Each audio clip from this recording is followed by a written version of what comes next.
O Tribunal Superior Eleitoral continua com o impasse sobre a validade dos depoimentos da Odebrecht no julgamento da chapa Dilma Temer.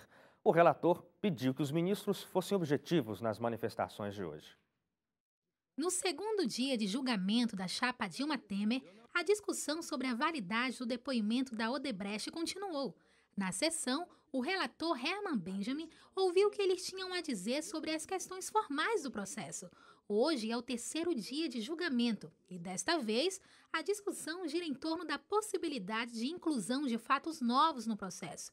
O relator foi incisivo ao pedir que os ministros fossem objetivos em suas manifestações.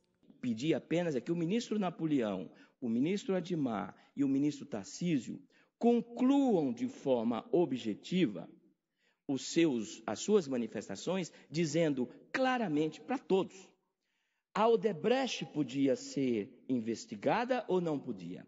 Se a resposta é sim, quais os depoimentos que poderiam ser tomados e não tomados? É isso que se espera. E não um debate retórico sobre processo. Isso tudo é importante, mas vamos concluir de uma maneira objetiva as três importantes manifestações contrárias, vamos dizer, a um pretenso encaminhamento que deu o relator, no caso eu mesmo. Diante dos últimos acontecimentos, ficou evidente que o governo está passando por uma crise. Se o Procurador-Geral da República, Rodrigo Janot, oferecer denúncia contra Michel Temer no STF, o STF deve decidir se aceita ou não. Além do mais, cabe à Câmara decidir se autoriza a abertura do processo. Chegando a denúncia, se ela acontecer, o que manda a lei é que no prazo de 2 sessões eu encaminhe à Comissão de Constituição e Justiça, que terá prazo automático para indicação de um relator. A defesa teria 10 dias para apresentar a sua defesa e o relator teria mais 5 sessões para apresentar o seu voto. Depois da CCJ votado, vai a plenário.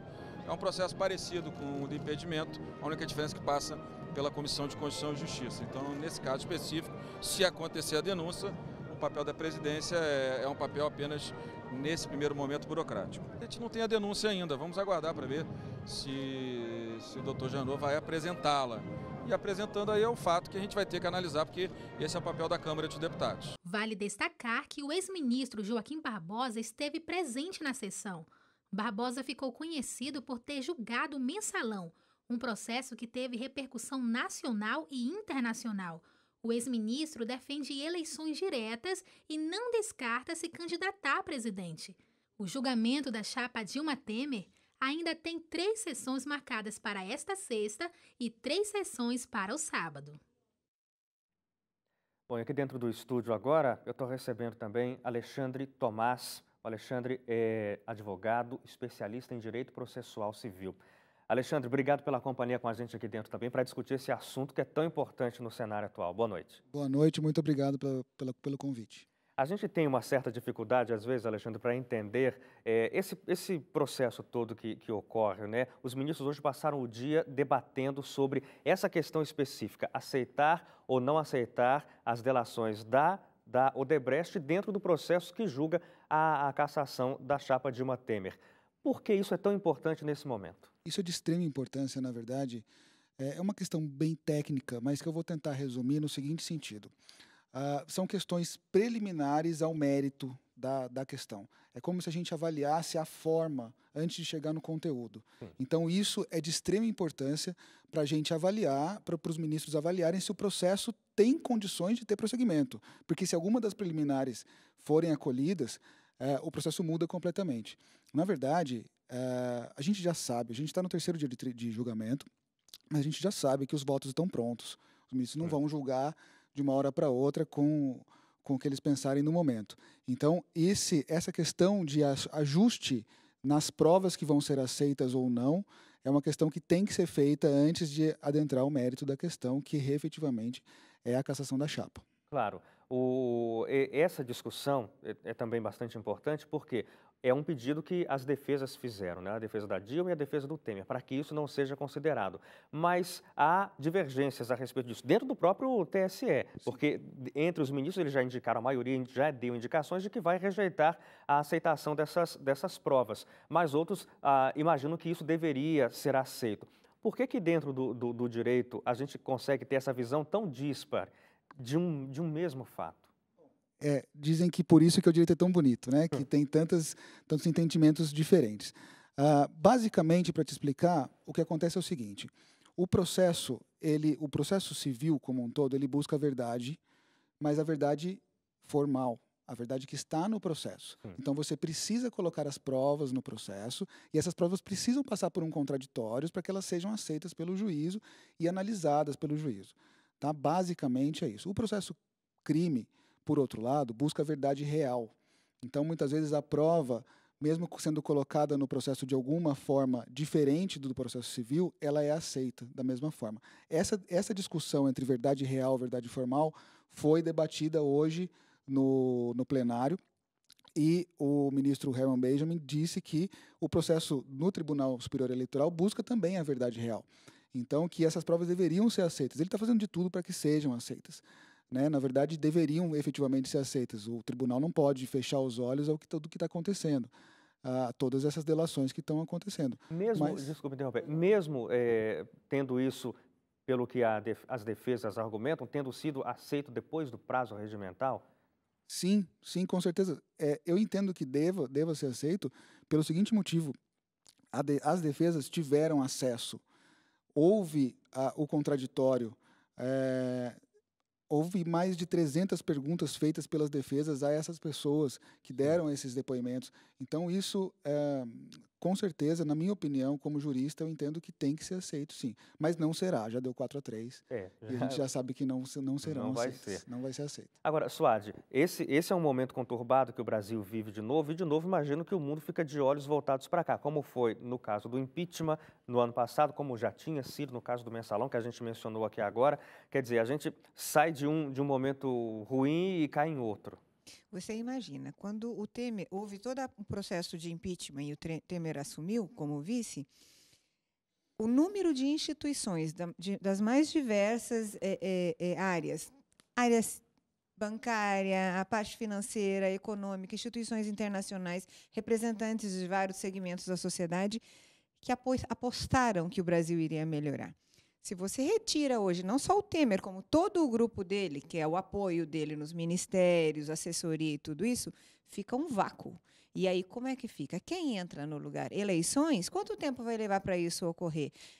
Outro que entre no lugar dele, que automaticamente seria o presidente da Câmara, do Legislativo da Câmara, vai paralisar tudo, vai dar seguimento aqui, que projeto vai ser votado, não vai ser... Como é que fica tudo isso? Então, em termos de gestão pública, fica realmente um ponto de interrogação. Você sabe, o Brasil vai parar, então? Como é que vai ficar tudo isso? E os vários segmentos que estão paralisados, não estão contratando, estão demitindo? Vão demitir cada vez mais? Quem que vai dar seguimento a esse país, a administração desse país? É muito difícil tudo isso. Por mais que ele seja culpado e realmente ele pisou na bola de verdade, não dá nem para entender uma pessoa que tem o conhecimento e a experiência, expertise que esse senhor tem, sendo da área jurídica, cometeu os erros ínfimos que ele cometeu. É o cúmulo do absurdo isso tudo, e os ministros dele também. E ele se rodear desse tipo de pessoas. Agora eu pergunto para você, o que está nas costas dele, o que ele está carregando, o peso que ele está carregando é enorme. Só ele sabe o tamanho da responsabilidade que ele tem daqui para frente.